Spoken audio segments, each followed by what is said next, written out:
14 दिसंबर 1903 की सुबह दो भाई नॉर्थ कैरोलिना के किल डेविल हिल्स की रेत पर एक सिक्का उछाल रहे थे, ये तय करने के लिए कि सबसे पहले राइट फ्लायर को कौन उड़ाएगा।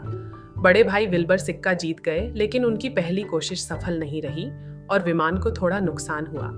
3 दिन बाद 17 दिसंबर 1903 छोटे भाई ऑरविल ने कोट और टाई पहनकर विमान को नियंत्रित किया। सुबह 10:35 पर विमान एक गाइडिंग रेल पर आगे बढ़ा और विल्बर उसके साथ दौड़ते हुए उसे संतुलित कर रहे थे। सिर्फ 12 सेकंड के लिए विमान जमीन से ऊपर उठा और 120 फीट दूर नरम रेत पर उतर गया। उस दिन दोनों भाइयों ने बारी बारी से 3 और उड़ानें भरीं और हर बार दूरी बढ़ती गई। आखिर में विल्बर की उड़ान लगभग 1 मिनट तक चली और 852 फीट की दूरी तय की।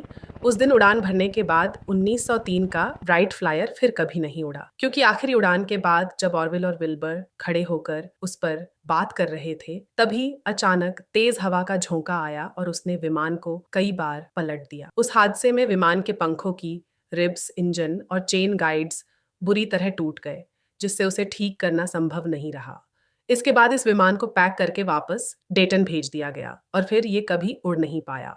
राइट ब्रदर्स विल्बर और अर्विल ने अपनी यात्रा एक छोटी सी साइकिल की दुकान से शुरू की, लेकिन उनके मन में कुछ बड़ा करने का सपना था, आसमान में उड़ने का। जब दोनों भाई 1878 में छोटे थे, तब एक शाम उनके पिता घर आए और उन्होंने एक छोटा सा खिलौना हवा में उछाला। भाइयों ने 1908 के एक लेख में याद करते हुए लिखा, हमें लगा था कि यह सीधे नीचे गिर जाएगा, लेकिन ऐसा नहीं हुआ। वह कमरे में उड़ता हुआ छत तक गया, कुछ देर वहां फड़फड़ाता रहा और फिर धीरे धीरे नीचे आ गया। ये एक छोटा हेलीकॉप्टर मॉडल था जो कॉर्क, बैम्बू और कागज से बना था और रबर बैंड से चलता था। इस खिलौने ने दोनों भाइयों को बहुत आकर्षित किया और यहीं से उनके मन में उड़ने की इच्छा ने जन्म लिया।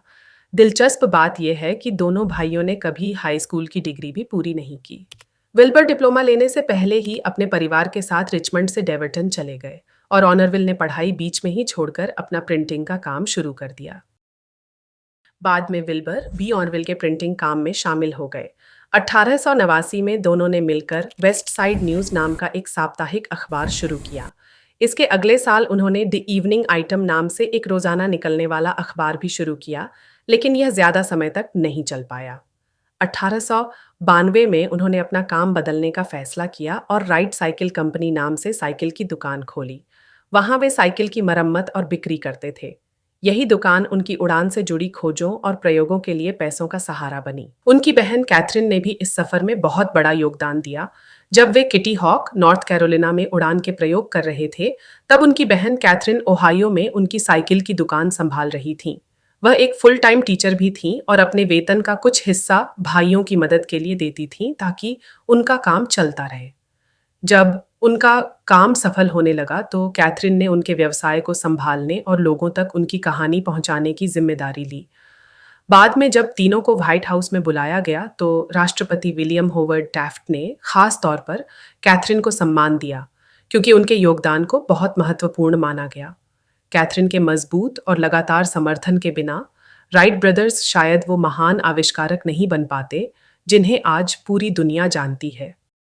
राइट ब्रदर्स ने सिर्फ एक हवाई जहाज नहीं बनाया, बल्कि कई सालों तक लगातार प्रयोग करते हुए 6 से ज्यादा अलग अलग विमान बनाए और हर बार अपने डिजाइन को बेहतर करते गए। राइट ब्रदर्स ने सिर्फ एक ही बार साथ में उड़ान भरी थी।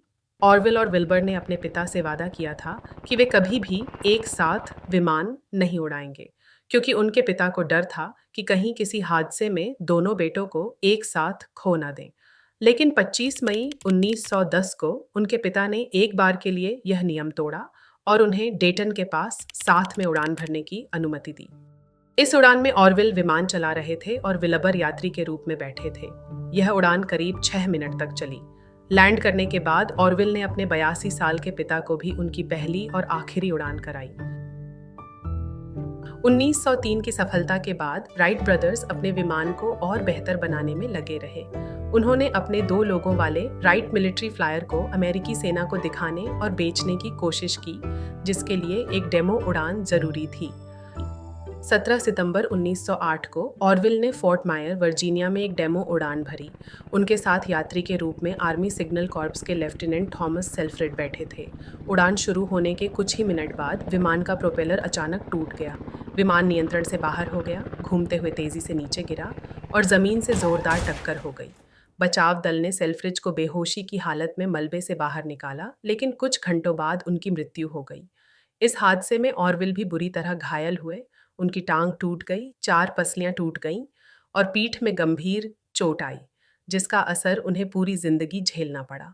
1903 का राइट फ्लायर आज स्मिथसोनियन इंस्टीट्यूशन के national air and space museum में सबसे लोकप्रिय प्रदर्शनों में से एक है, लेकिन लंबे समय तक ऑरविल इसे वहां देने के लिए तैयार नहीं थे। 1914 में स्मिथसोनियन ने अपने पूर्व सचिव सैमुअल लैंगली की प्रतिष्ठा वापस लाने की कोशिश की। उनका लैंगली एरोड्रोम नाम का विमान राइट ब्रदर्स की पहली उड़ान से सिर्फ 9 दिन पहले असफल हो गया था। फिर भी स्मिथसोनियन ने उसमें बदलाव करके यह दावा किया कि वही पहला ऐसा विमान था जो इंसान को उड़ाने के काबिल था। इससे नाराज होकर ऑरविल ने 1925 में राइट फ्लायर को लंदन के साइंस म्यूजियम में भेज दिया।